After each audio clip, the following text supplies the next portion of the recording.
വിശുദ്ധ മരിയ ഫൗസ്തീനായുടെ യേശു ദർശനങ്ങൾ. കുമ്പസാരത്തിന്റെ ആഴ്ച വന്നു. വിൽനൂസിൽ വരുന്നതിന് മുൻപ് തന്നെ ദർശനത്തിൽ കണ്ട വൈദികനെ ഞാൻ നേരിൽ കണ്ടു. എനിക്ക് വലിയ സന്തോഷമായി. ആ സമയത്ത് ആത്മാവിൽ ഞാൻ ഈ വാക്കുകൾ കേട്ടു: ഇത് എൻ്റെ വിശ്വസ്തദാസൻ, എൻ്റെ ഹിതം ഭൂമിയിൽ നിറവേറ്റാൻ ഇവൻ നിന്നെ സഹായിക്കും. എങ്കിലും കർത്താവ് ആഗ്രഹിച്ചതുപോലെ ഞാൻ അദ്ദേഹത്തിന്റെ മുൻപിൽ എന്നെ തുറന്നു കാട്ടിയില്ല.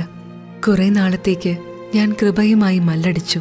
ഓരോ കുമ്പസാര സമയത്തും പ്രത്യേകമായ വിധത്തിൽ ദൈവത്തിന്റെ കൃപ എന്നിൽ നിറഞ്ഞു. എങ്കിലും അദ്ദേഹത്തിന്റെ മുന്നിൽ ഞാൻ എൻ്റെ ആത്മാവിനെ വെളിപ്പെടുത്തിയില്ല. മാത്രമല്ല, ആ വൈദികന്റെ അടുത്ത് കുമ്പസാരിക്കാൻ പോകേണ്ട എന്ന ചിന്തയും എന്നിലുണ്ടായി. ഈ തീരുമാനത്തിനു ശേഷം ഒരു വലിയ ഉത്കണ്ഠ അനുഭവപ്പെട്ടു. ദൈവം കഠിനമായി എന്നെ കുറ്റപ്പെടുത്തി.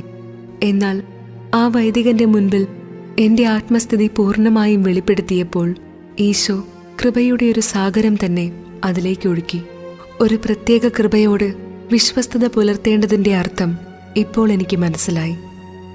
ആ ഒരു കൃപകളുടെ ഒരു പരമ്പര തന്നെ നമ്മിലേക്ക് കൊണ്ടുവരും.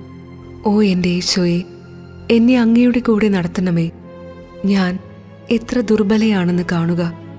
തനിയെ ഒരടി വയ്ക്കാൻ പോലും ഞാൻ അശക്തയാണ്. നിസ്സഹായമായ ഒരു കുഞ്ഞിൻ്റെ അമ്മയെപ്പോലെ, അതിലും കൂടുതലായി ഈശോയെ, അങ്ങ് എൻ്റെ കൂടെ എപ്പോഴും ഉണ്ടായിരിക്കണമേ. ജോലിയുടെയും ക്ലേശങ്ങളുടെയും സഹനങ്ങളുടെയും ദിവസങ്ങൾ ആരംഭിച്ചു. മഠത്തിലെ പതിവനുസരിച്ച് എല്ലാം നടന്നുകൊണ്ടിരുന്നു. നിയമങ്ങൾ എല്ലാ മഠത്തിലും ഒന്നാണെങ്കിലും ഓരോ ഭവനത്തിലും അതിൻ്റേതായ ശൈലിയുണ്ട്.